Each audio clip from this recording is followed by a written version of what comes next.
23 janvier 1943, nord de la France, région du Pas-de-Calais. La neige tombait lourdement sur les ruines d'une ancienne usine textile transformée en quelque chose que les cartes militaires allemandes appelaient « Unité médicale de campagne 19 ». Mais il n'y avait rien de médical là-bas, seulement le froid tranchant, l'odeur de désinfectant mêlée à du sang séché et le son étouffé d'ordres donnés en allemand.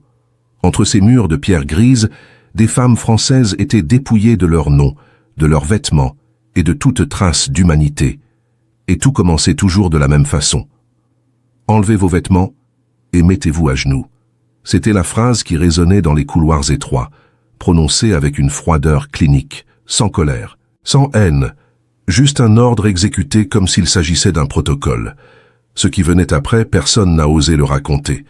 Du moins, pas pendant longtemps. Officiellement, cet endroit n'existait pas. Dans les registres de la Wehrmacht, il n'apparaissait que comme un point de triage médical pour civils suspectés d'implication avec la résistance française. En pratique, c'était un laboratoire. Et l'homme qui le commandait était le docteur Ernst Völker, un médecin formé à Berlin, membre du corps médical militaire allemand, avec un parcours impeccable, du moins sur le papier. Völker était méthodique. Il portait des lunettes à monture fine, parlait doucement et gardait toujours les mains propres. Il notait tout. Température corporelle, temps de résistance, réaction cutanée, degré de douleur. Tout était consigné dans des cahiers à couverture rigide noire, écrits en cursive précise. Pour lui, ces femmes n'étaient pas des victimes, c'étaient des données.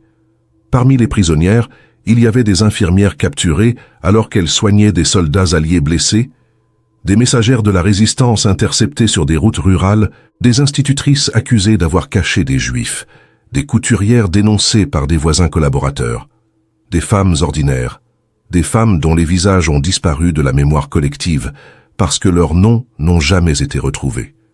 Elles étaient maintenues dans des cellules humides au sous-sol de l'ancienne usine, sans fenêtres, sans lumière naturelle. Seulement une ampoule faible qui pendait du plafond et se balançait quand les camions militaires passaient sur la route au-dessus. Le froid était si intense que certaines se réveillaient avec les lèvres gercées, à force de trembler pendant la nuit. Il n'y avait pas de matelas, seulement de la paille vieille et des couvertures déchirées qui sentaient le moisi. La routine était toujours la même. À 6 heures du matin, des soldats frappaient aux portes de fer avec des crosses de fusil. « Hofstein, levez-vous !» Les femmes étaient emmenées en file, pieds nus, par les couloirs glacés, jusqu'à une grande salle qui devait autrefois être l'entrepôt de tissus de l'usine. Là, sous la lumière blanche de lampes chirurgicales improvisées, se tenait le docteur Völker. À ses côtés, 3 assistantes, des infirmières allemandes recrutées de force, qui obéissaient aux ordres sans lever les yeux. Et dans un coin de la salle, toujours debout, les mains croisées dans le dos, un officier de la SS observait tout en silence. Il ne parlait jamais. Il ne faisait que noter. Et c'était encore plus effrayant. Enlevez vos vêtements et mettez-vous à genoux. L'ordre était répété par l'un des soldats, en français cassé mais compréhensible.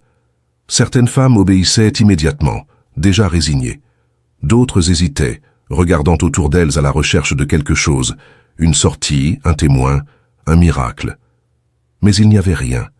Seulement le froid, le silence et le regard indifférent du docteur. Völker ne criait pas. Il ne menaçait pas. Il attendait simplement. Et quand tout était à genoux, dénudé, vulnérable, il commençait son travail. Injection de substances inconnues, test de résistance au froid, des femmes immergées dans des cuves d'eau glacée pendant des minutes, parfois des heures, pendant qu'il chronométrait et notait. Petites incisions faites sans anesthésie pour observer la cicatrisation. Amputation de doigts, d'oreilles, sous prétexte d'études scientifiques. Mais le pire n'était pas les expériences, c'était le silence. Les femmes ne criaient pas, non pas parce qu'elles ne ressentaient pas la douleur, mais parce qu'elles avaient appris que crier ne servait à rien. Crier n'attirait que plus d'attention, plus de soldats, plus d'ordre. Alors elles mordaient leurs lèvres jusqu'à saigner, serrèrent les poings jusqu'à ce que leurs ongles s'enfoncent dans leur propre peau et supportaient. Supportaient parce qu'il n'y avait pas d'autre choix. Et quand enfin elles retournaient dans les cellules, chancelantes, saignantes, tremblantes, elles se recroquevillaient dans les coins sombres et attendaient le matin suivant. Certaines ne revenaient jamais. Les corps étaient retirés la nuit, toujours la nuit, enroulés dans des bâches militaires, transportés par des soldats de base qui obéissaient aux ordres sans poser de questions. Personne ne savait où ils allaient. Mais en février 1943, un paysan qui vivait près de l'ancienne usine commença à remarquer une odeur étrange provenant d'une cave abandonnée à l'arrière du terrain. Il n'enquêta pas. À cette époque, enquêter pouvait signifier la mort. Alors, il ferma simplement les fenêtres de sa maison et essaya d'oublier. Völker continua son travail pendant plus d'1 an. Il recevait des visites occasionnelles d'officiers supérieurs qui feuilletaient ses cahiers avec un intérêt clinique, posaient quelques questions techniques et repartaient. Personne ne questionnait l'éthique, personne ne parlait d'humanité. La guerre avait transformé la morale en quelque chose de malléable, ajustable, pratique. Et ces femmes officiellement n'existaient même pas. Il n'y avait pas de registre d'entrée, pas de fiche médicale, pas de nom. Seulement des numéros griffonnés à la craie sur le mur de chaque cellule. Numéro 7, numéro 12, numéro 23. Des femmes réduites à des chiffres. En avril 1944, lorsque les forces alliées commencèrent à avancer dans le nord de la France, l'unité médicale de campagne 19 fut évacuée en urgence. Des documents furent brûlés. Des équipements médicaux furent chargés dans des camions. Les prisonnières encore en vie, seulement 17, furent transférées vers des destinations inconnues. Völker disparut, ses cahiers aussi. Et l'ancienne usine fut laissée derrière, silencieuse, vide, comme si elle n'avait jamais abrité que poussière et ombre. Pendant des décennies, personne ne parla de cet endroit, ni les habitants locaux qui évitaient de passer près des ruines, ni les vétérans alliés qui n'avaient jamais entendu parler d'un camp là-bas, ni les historiens qui ne trouvaient pas de documents. L'histoire de ces femmes fut enterrée avec leur corps. Mais, en 1978, lors de travaux de rénovation pour transformer le terrain en parking, des ouvriers trouvèrent quelque chose, une cave scellée. À l'intérieur, des restes humains, des dizaines. Et parmi les os, des fragments de papier, des pages déchirées de journaux intimes, tachées d'humidité, mais encore lisibles, écrites en français, écrites par des mains tremblantes. Et sur plusieurs pages, la même phrase répétée. « Enlevez vos vêtements et mettez-vous à genoux. » Mais qu'est-ce qui se passait vraiment après cet ordre? Que faisaient les soldats? Et pourquoi personne n'a été puni? La vérité est encore plus brutale que tout ce qu'on pourrait imaginer. Et elle est sur le point d'être révélée. Ernst Völker est né en 1901, à Dresde. Fils d'un pharmacien et d'une professeure de piano, il a grandi dans une famille de classe moyenne qui valorisait l'éducation et la discipline. Il fut un élève exemplaire. Il entra à la faculté de médecine de l'université de Berlin en 1920, se spécialisant en pathologie. Et en 1933, lorsque le Parti national-socialiste prit le pouvoir, il était déjà un médecin respecté, avec des articles publiés sur les maladies infectieuses et la résistance bactérienne. Il ne fut jamais fanatique, il ne criait pas de slogan, il ne portait pas de croix gammée en dehors de l'uniforme, mais il croyait en l'efficacité. Et il croyait que la science ne devait pas être limitée par des sentimentalismes. Lorsque la guerre commença, Völker fut recruté dans le corps médical de la Wehrmacht. Il ne l'avait pas demandé, mais il ne refusa pas non plus. Et lorsqu'il reçut la proposition de diriger une unité expérimentale dans le nord de la France, il accepta sans hésiter. La proposition était claire. Étudier la résistance humaine dans des conditions extrêmes. Froid, douleur, privation, infection. Tout cela sous prétexte de mieux préparer les soldats allemands pour le front de l'Est. Mais en pratique, ce que Völker faisait était de la torture déguisée en science. Sa formation académique lui avait donné les outils. Son tempérament froid lui avait donné la capacité. Et la guerre lui avait donné la permission. Dans l'Allemagne nazie des années 1940, les frontières entre recherche médicale et cruauté étaient devenues floues. Des médecins respectés participaient à des programmes d'euthanasie. Des scientifiques brillants concevaient des expériences sur des êtres humains sans leur consentement. Et personne ne questionnait, parce que tout était fait au nom de quelque chose de plus grand. La victoire, la science, le progrès. Völker s'inscrivait parfaitement dans ce système. Il n'était pas un monstre par nature. Il était un homme qui avait appris à désactiver son empathie au nom de l'efficacité. Les expériences suivaient un schéma précis. D'abord, la déshumanisation. Les prisonnières étaient dénudées, numérotées et traitées comme des objets. Völker croyait que c'était nécessaire pour éliminer les variables émotionnelles. Si elles étaient traitées comme des personnes, les assistants pourraient hésiter. Si elles étaient traitées comme des numéros, l'efficacité serait plus grande. Et cela fonctionnait. Les infirmières allemandes qui travaillaient avec lui obéissaient sans questionner. Non pas parce qu'elles étaient cruelles, mais parce que la routine normalisait l'horreur. Injecter des bactéries à une femme sans défense devenait simplement protocole expérimental numéro 4. Observer quelqu'un mourir d'hypothermie devenait simplement collecte de données sur la résistance thermique. Le processus de déshumanisation commençait dès l'arrivée. Les femmes étaient amenées dans une pièce où leurs vêtements étaient confisqués et brûlés. Leurs cheveux étaient coupés courts, presque rasés. Leurs effets personnels, lettres, photos, alliances, étaient jetés dans un sac et oubliés. Elles recevaient une tunique grise grossière, sans sous-vêtements, qui les exposait au froid constant. Et puis venait le numéro, peint au pinceau noir sur leur avant-bras gauche. Certaines essayèrent de le frotter, de le laver, de le faire disparaître. Mais l'encre était indélébile, et avec le temps, elles cessèrent d'essayer. Le numéro devenait partie d'elles, et leur nom, peu à peu, s'effaçait. L'une des expériences les plus cruelles impliquait l'immersion dans l'eau glacée. Les prisonnières étaient emplacées dans des cuves métalliques remplies d'eau à des températures entre 2 et 5 degrés Celsius.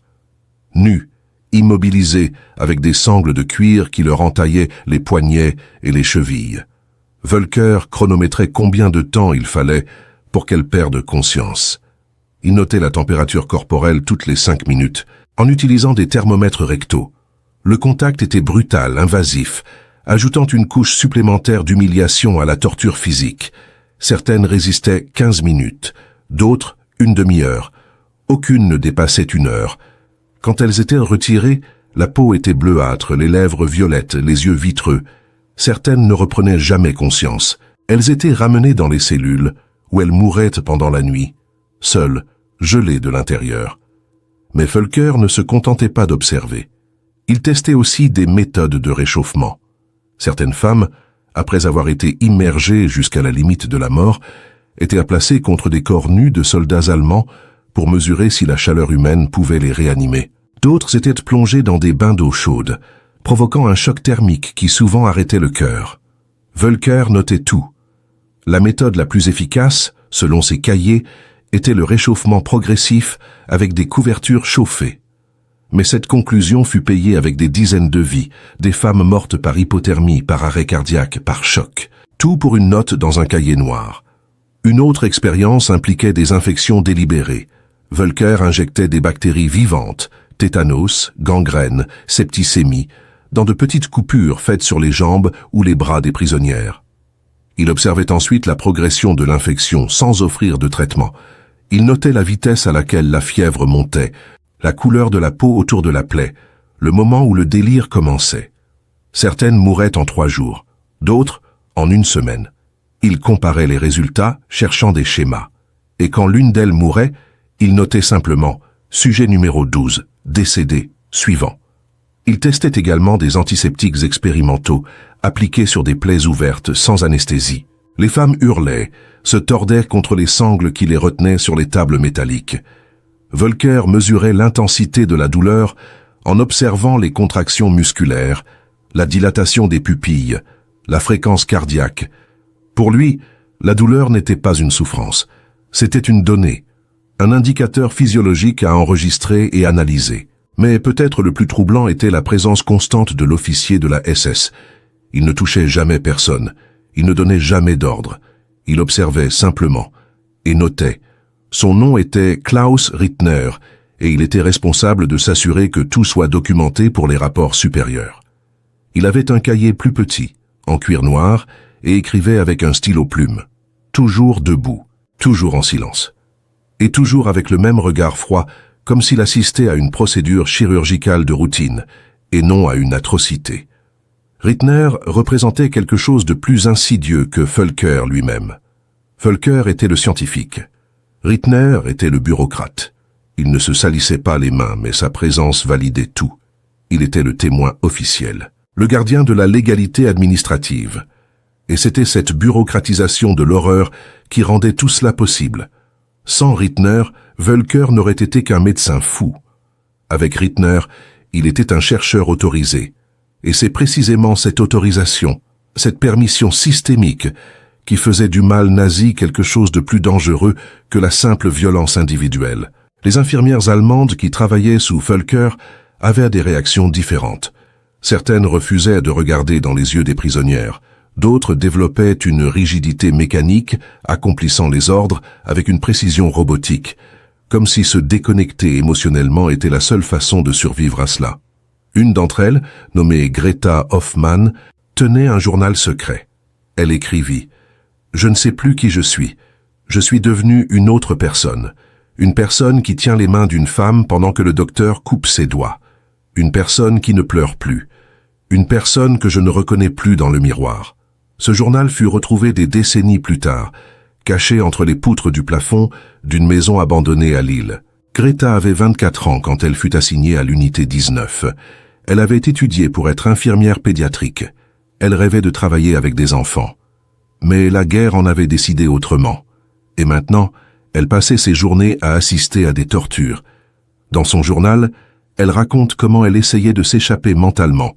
Elle récitait des poèmes. Elle se souvenait de chansons de son enfance. Elle imaginait qu'elle était ailleurs. Mais cela ne fonctionnait que partiellement. Parce que ses mains étaient toujours là, tenant les instruments. Et ses yeux voyaient toujours tout. Et sa présence, aussi passive soit-elle, faisait d'elle une complice. Et les victimes, elles tentaient de se protéger de toutes les façons possibles. Certaines créaient de petits rituels mentaux, comptaient jusqu'à 1000, récitaient des prières, se souvenir des visages d'enfants qu'elles ne reverraient peut-être jamais.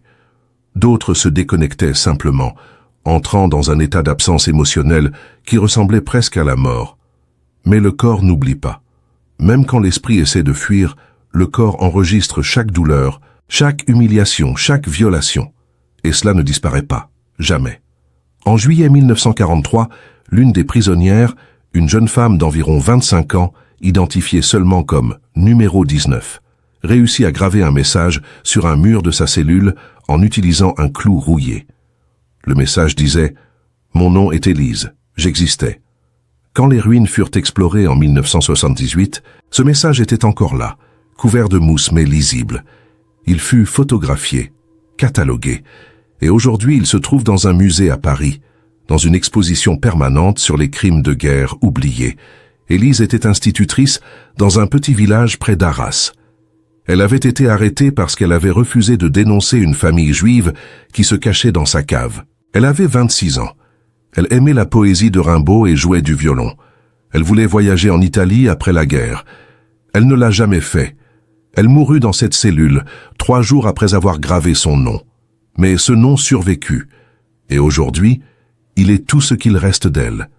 Mais malgré tout, certaines survécurent.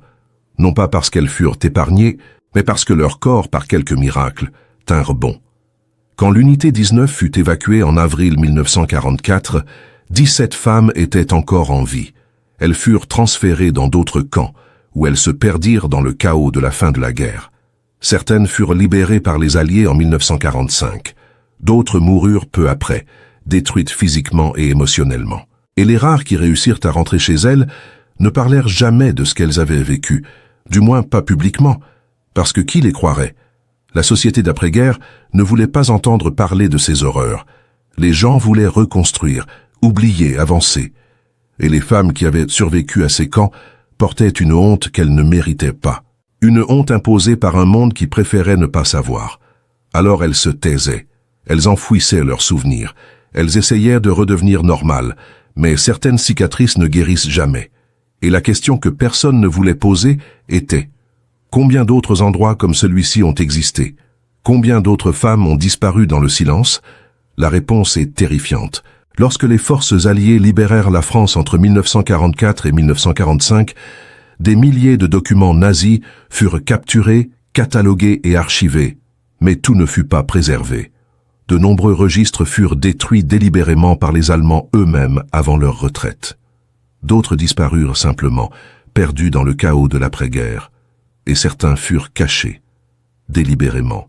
Parce qu'ils contenaient des vérités que personne, ni les Alliés, ni les Français, ni les Allemands eux-mêmes, ne voulaient voir révélées. Les cahiers d'Ernst Völker faisaient partie de ces documents disparus. Officiellement, ils n'ont jamais existé. Mais en 1982, 4 ans après la découverte de la cave scellée, un antiquaire à Munich mit en vente un lot de documents historiques de la Seconde Guerre mondiale. Parmi eux, 3 cahiers à couverture rigide noire, écrits à la main, en allemand, avec des annotations détaillées sur des expériences médicales réalisées entre 1943 et 1944.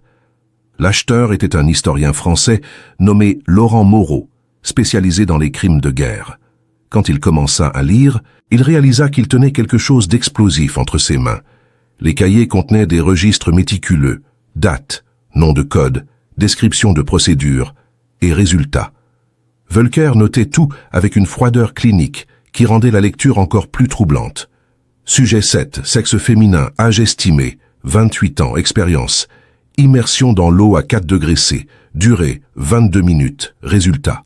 Perte de conscience à 18 minutes. Température corporelle finale, 30 degrés C. Sujet décédé pendant la nuit. Page après page, les mêmes annotations se répétaient. Numéro, données, mort, comme s'il s'agissait de statistiques d'une recherche agricole et non de registres de torture. Moreau passa des semaines enfermé dans son bureau, lisant et relisant chaque page. Il prit des notes. Il compara les dates avec d'autres documents historiques. Il chercha des incohérences. Mais tout semblait authentique. L'écriture était constante. Le vocabulaire médical était précis. Les détails anatomiques étaient exacts. Et le plus troublant, le ton. Völker n'écrivait pas comme un criminel essayant de cacher ses actes.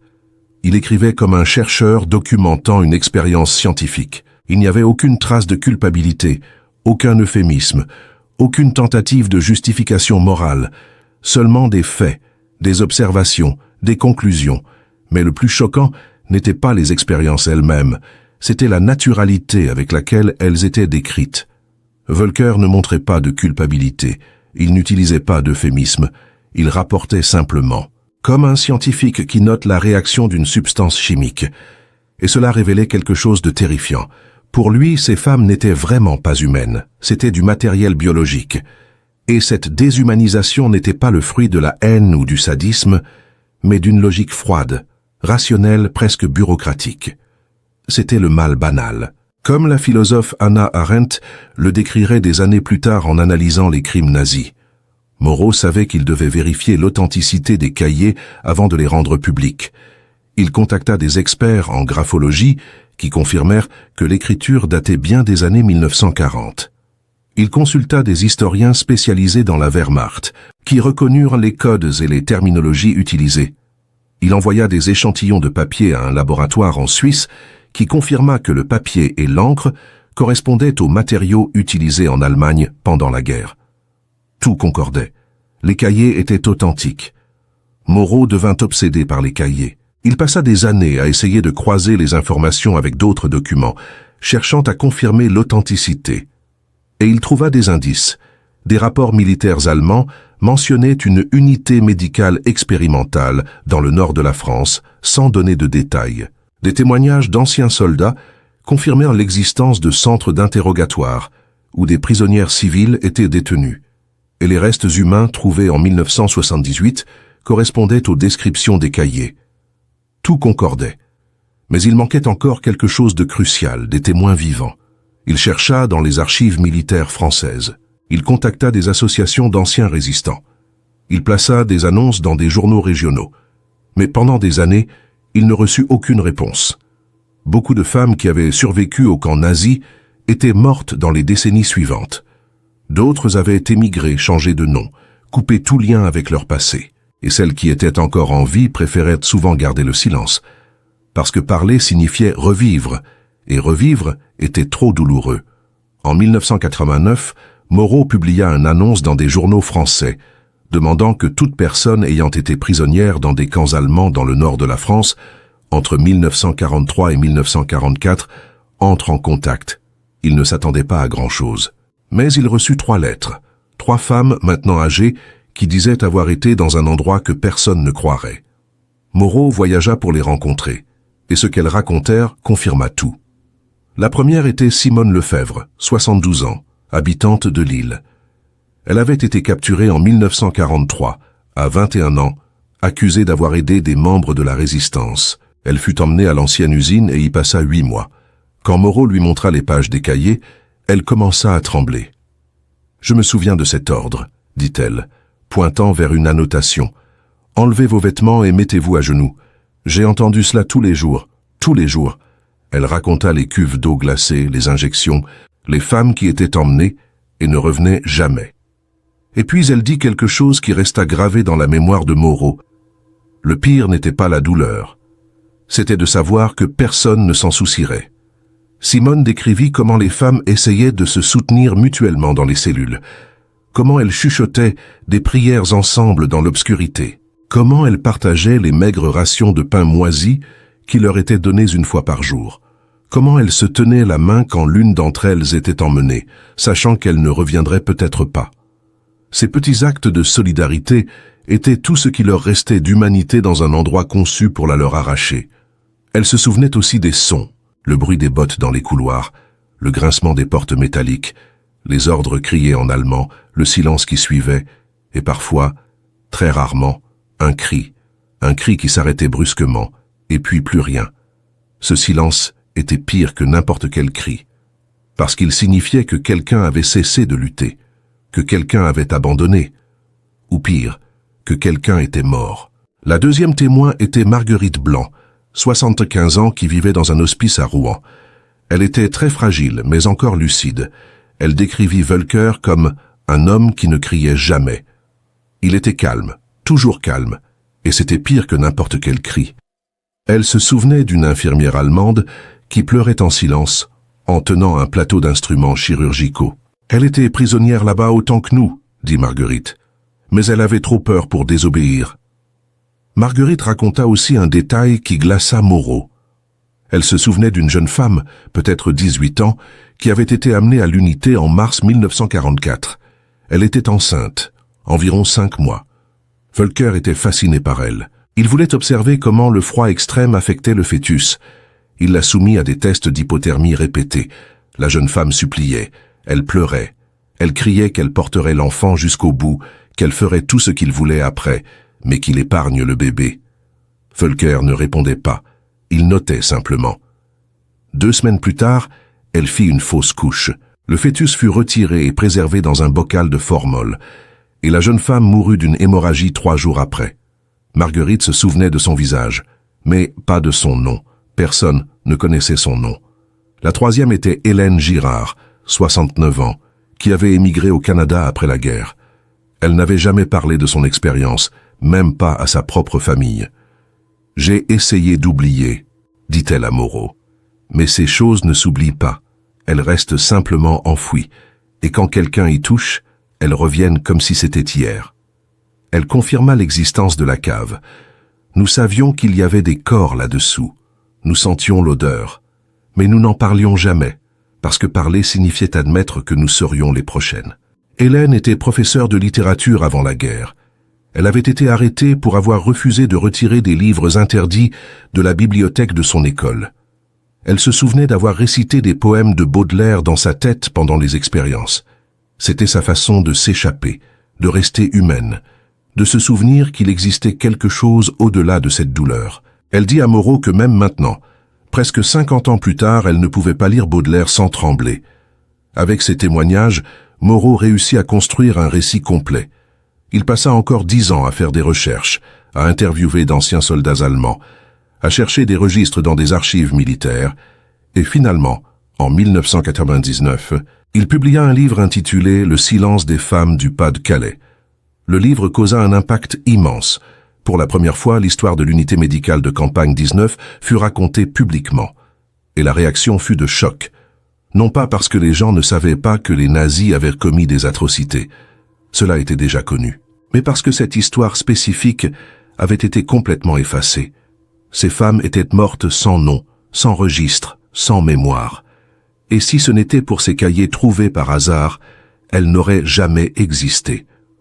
Le livre fut traduit en plusieurs langues. Il fut débattu dans des universités. Des documentaires furent produits. Des expositions furent organisées. Et soudain, ces femmes oubliées commencèrent à retrouver leur nom. Des familles contactèrent Moreau, disant que leur grand-mère, leur tante, leur mère avaient disparu pendant la guerre et n'étaient jamais revenues. Certaines purent enfin mettre un nom sur un numéro. Certaines purent enfin pleurer quelqu'un qu'elles avaient perdu sans jamais savoir comment. Mais il restait encore une question sans réponse. Qu'est-il arrivé à Völker? Il disparut après l'évacuation de l'unité en 1944. Il n'y a pas de registre d'arrestation, de jugement, de mort. Certains spéculent qu'il s'est enfui en Amérique du Sud, comme d'autres criminels nazis. D'autres croient qu'il a assumé une nouvelle identité et a vécu tranquillement en Allemagne de l'Ouest jusqu'à sa mort de vieillesse. Mais la vérité est ce que personne ne sait. Et cette impunité est peut-être aussi terrifiante que les crimes eux-mêmes. Moreau passa des années à chercher des traces de Völker. Il consulta des listes de procès de Nuremberg. Il chercha dans les archives du Mossad, qui avait traqué des nazis fugitifs. Il contacta des enquêteurs en Argentine, au Brésil, au Paraguay. Mais il ne trouva rien. Völker s'était évaporé, comme s'il n'avait jamais existé. Et quelque part, peut-être, il vécut jusqu'à un âge avancé, tranquille, sans jamais être confronté à ce qu'il avait fait, sans jamais payer, sans jamais répondre. Mais l'histoire ne se termine pas là, parce que des décennies plus tard, l'une des survivantes fit quelque chose qui changerait tout. Elle décida de revenir. Printemps 2003. Simone Lefebvre avait 81 ans. Elle avait passé 60 ans à essayer d'oublier cet endroit, mais elle n'y arrivait pas. Les images revenaient dans ses rêves. Les voix résonnaient quand elle était seule. Et plus le temps passait, plus elle sentait qu'elle devait y retourner. Non pas pour se venger, non pas pour affronter des fantômes, mais pour fermer un cycle qui ne s'était jamais refermé. Pendant des années, elle avait repoussé cette idée. Elle se disait que c'était inutile, que cela ne changerait rien, que les morts étaient morts, et que remuer le passé ne ferait que rouvrir des blessures. Mais quelque chose en elle refusait de lâcher prise. C'était comme une dette non payée, une promesse non tenue. Elle avait survécu, tant d'autres non. Et elle sentait qu'elle leur devait quelque chose, qu'elle devait témoigner, qu'elle devait revenir là où tout s'était passé et dire « Je me souviens, vous existiez, vous n'êtes pas oublié ». Elle invita Moreau à l'accompagner. Il accepta. Et ensemble, par un matin froid d'avril, ils voyagèrent jusqu'au Pas-de-Calais, sur le terrain où se trouvait autrefois l'ancienne usine textile. Le parking construit dans les années 80 était toujours là. L'asphalte craquelait, quelques places vides, aucune plaque, aucun mémorial, aucun signe qu'il s'était passé quelque chose de terrible ici. Simone resta immobile au milieu du parking, regardant autour d'elle, essayant de reconnaître quelque chose. « C'était ici, dit-elle. J'en suis sûre. » Le voyage jusqu'à cet endroit avait été difficile pour elle. Dans le train, elle était restée silencieuse, regardant par la fenêtre, les mains serrées sur ses genoux. Moreau n'avait pas essayé de parler. Il savait que certaines choses ne pouvaient pas être exprimées avec des mots. Quand ils étaient arrivés à la gare la plus proche, elle avait hésité avant de descendre. « Je ne sais pas si je peux faire ça », avait-elle murmuré. Mais elle était descendue quand même, parce qu'elle savait qu'elle devait le faire. Moreau avait apporté des photos anciennes, des cartes, des documents. Il réussit à identifier l'endroit exact où se trouvait l'entrée de l'usine. Et Simone marcha jusqu'à là, lentement, en s'appuyant sur une canne.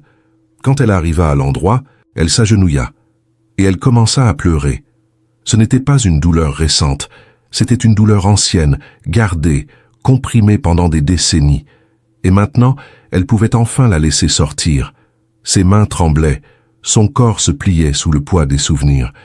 Elle touchait l'asphalte comme si elle pouvait sentir, à travers les couches de béton et de temps, la terre où tant de femmes avaient été enterrées.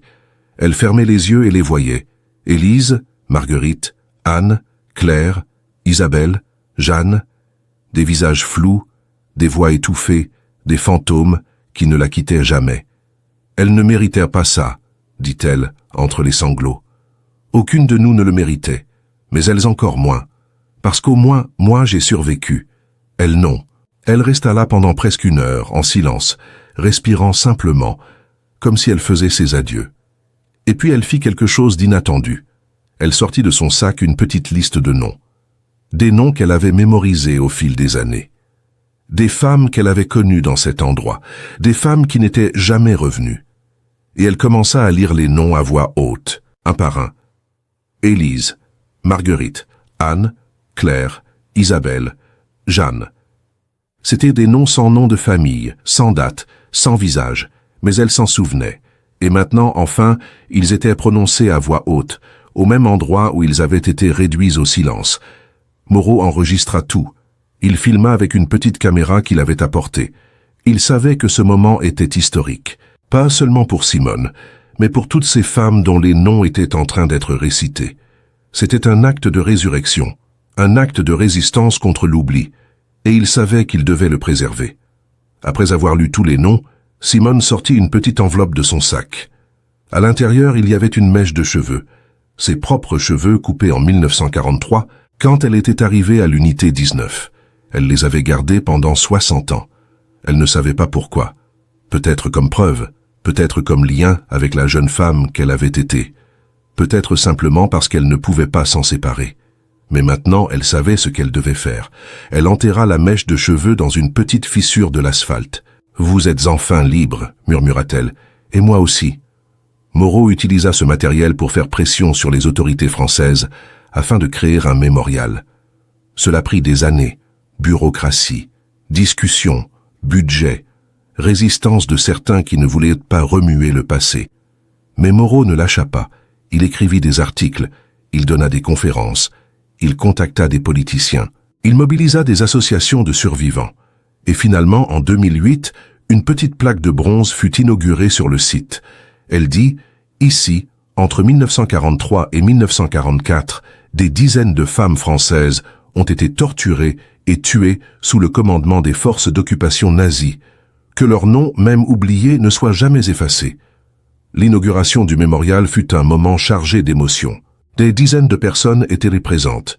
Des familles de victimes, des historiens, des étudiants, des journalistes et Simone.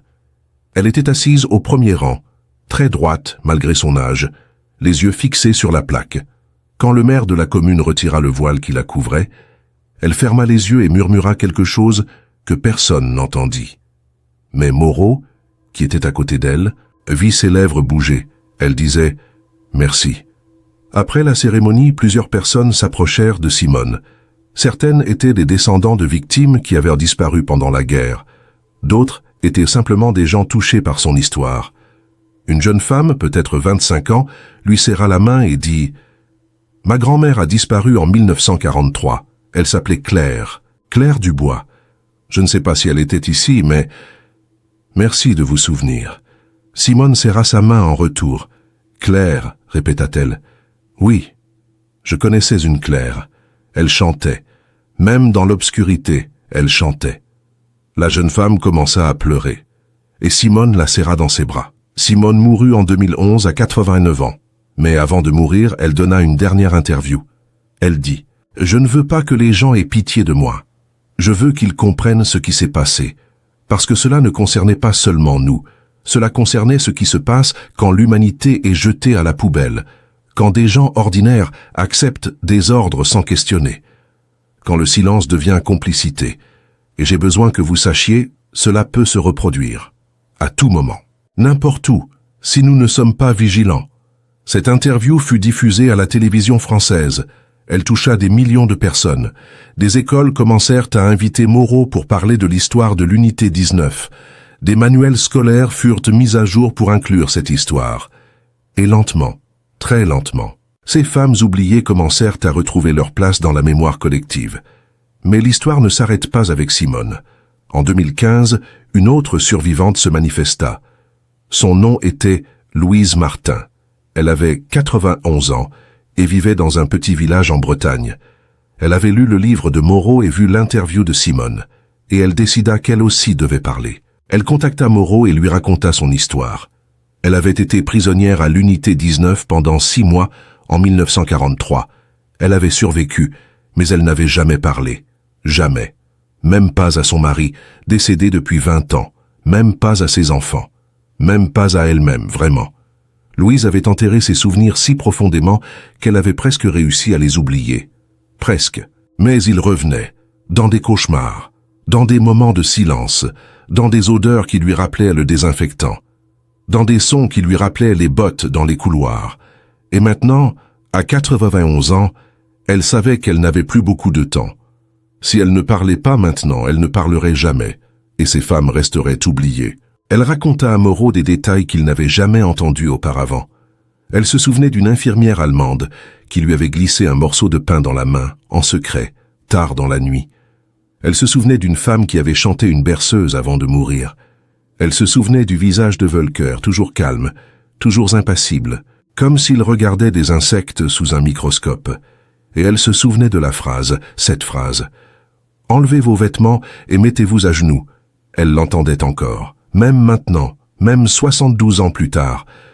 Moreau enregistra tout, et il ajouta le témoignage de Louise à la 2e édition de son livre, publié en 2016. Cette édition contenait également des lettres de famille de victimes, des photos retrouvées, des documents nouvellement découverts.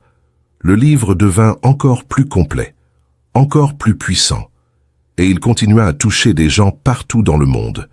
Aujourd'hui, l'histoire de l'unité médicale de campagne 19 est enseignée dans certaines écoles françaises, dans le cadre du programme sur les crimes de guerre. Mais elle reste encore peu connue, et beaucoup de victimes restent sans nom. Il existe des projets d'historiens essayant d'identifier plus de femmes, en croisant des listes de disparus avec les registres retrouvés. Mais c'est un travail lent. Parce qu'à l'époque, ces femmes ne comptaient pas. Et effacer quelqu'un de l'histoire est facile. Les ramener est presque impossible. Des étudiants en histoire de l'Université de Lille ont créé un projet numérique appelé « Les voix oubliées du Pas-de-Calais ». Ils collectent des témoignages, numérisent des documents, créent des archives accessibles en ligne. Ils ont contacté des familles partout en France, en Belgique, en Suisse. Ils ont retrouvé des lettres écrites par des femmes juste avant leur arrestation. Des photos de mariage, des certificats de naissance, des petits fragments d'une vie qui existait avant l'horreur. L'un de ses étudiants, Thomas Leroux, consacra sa thèse de doctorat à l'unité 19. Il passa 5 ans à faire des recherches dans des archives militaires en Allemagne, en France, en Pologne. Il interrogea des descendants de soldats allemands. Il chercha des traces de Völker. Il ne le trouva jamais. Mais il trouva autre chose. Il trouva des preuves que l'unité 19 n'était pas un cas isolé, qu'il existait d'autres endroits similaires, d'autres laboratoires cachés, d'autres femmes disparues, et que l'ampleur de ces crimes était bien plus grande que ce qu'on avait imaginé. Mais le livre de Moreau continue à être lu. Les lettres de Greta Hoffmann, l'infirmière allemande, ont été publiées, et les cahiers de Völker sont archivés au musée de la Résistance à Paris, disponibles pour consultation. Ce sont des témoignages, des rappels, des cicatrices ouvertes qui ne peuvent pas être ignorées. En 2019, une cérémonie spéciale fut organisée au mémorial.